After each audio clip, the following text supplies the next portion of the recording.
ओम नमो भगवते वासुदेवाय। पुरुषोत्तम मास महत्तम अध्याय 7। सूत जी कहने लगे कि हे ऋषियों, जब विष्णु भगवान मलमास का अपार दुख कहकर चुपचाप आसन पर बैठ गए तो श्री कृष्ण ने विष्णु को जो गुप्त वचन कहे वह मैं तुमसे कहता हूँ।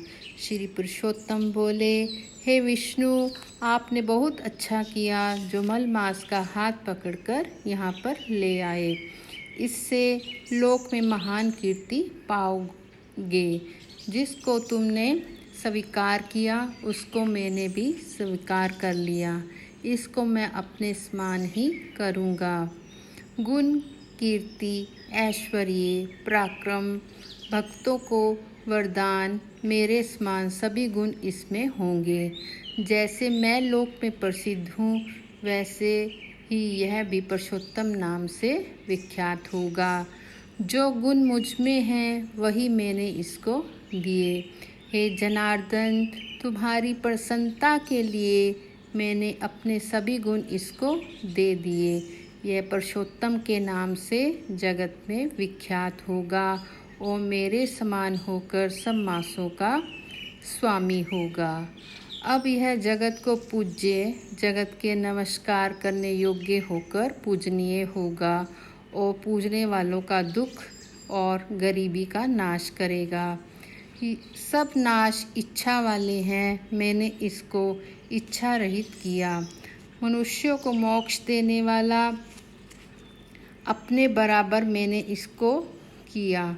जो कोई इच्छा रहित या इच्छा वाला इसको पूजेगा वह अपने किए कर्मों को भस्म करके निसंशय मुझको प्राप्त होगा। हे गरुड़ध्वज, महाभाग्यशाली यति, ब्रह्मचारी, महात्मा, निराहारी भी मेरे परम स्थान को प्राप्त नहीं होते हैं, परंतु पुरुषोत्तम के भक्त मास भर में जन्म मृत्यु से रहित हो बिना परिश्रम के ही हरि के पद को पा सकते हैं।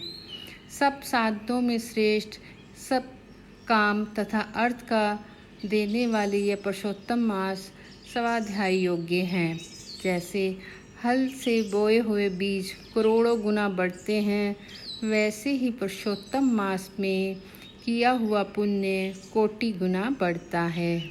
कोई चतुर्मास के व्रत यज्ञों द्वारा स्वर्ग में जाकर वहाँ के भोगों को भोग कर फिर इस पृथ्वी में आते हैं, किंतु जो पुरुषोत्तम का आदर्श विधि पूर्वक सेवन करता है वह अपने कुल का उद्धार करके मुझको ही प्राप्त होगा।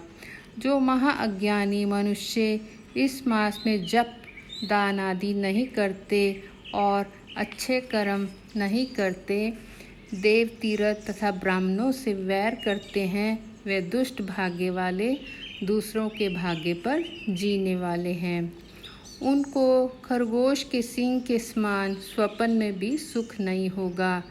जब मूढ़ मनुष्य मेरे प्रिय मलमास का तिरस्कार करेंगे और जो धर्म का आचरण नहीं करेंगे वे सदैव नरक के गामी होंगे। जो पुरुषोत्तम के निर्मित 3-3 वर्ष में धर्म का आचरण नहीं करते वे कुंभी, पाक आदि नरकों में पड़ते हैं। जो अज्ञानी पुरुष स्त्री, पुत्र, पौत्र आदि के बंधन में फंसा रहता है वह अज्ञानी दुख रूपी दावानल में पड़ा रहता है। जिसका अज्ञान से मेरा प्रिय अत्यंत पुण्यदान पुरुषोत्तम मास बीत गया, उनको कैसे सुख प्राप्त हो सकता है।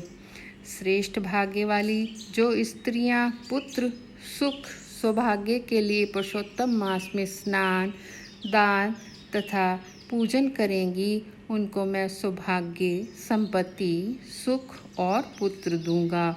और जो मेरे इस मास को ऐसे ही व्यतीत कर देंगी, उनको मेरे प्रतिकूल और स्वामी से सुख नहीं होगा। भाई, पुत्र तथा धन का सुख तो उनको स्वप्न में भी प्राप्त नहीं होगा।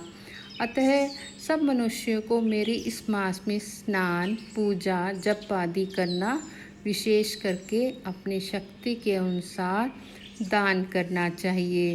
जिसने भक्ति और श्रद्धा से पुरुषोत्तम मास में मेरी पूजा की, वह धन तथा पुत्र का सुख भोग कर अंत में मेरे गोलोक में वास करेगा। मेरी आज्ञा से सभी मनुष्य मल मास को पूजेंगे। मैंने सब मासों में उत्तम इसको किया है, इसलिए हे रमापते, तुम चिंता छोड़कर पुरुषोत्तम मास को लेकर बैकुंठ को जाओ।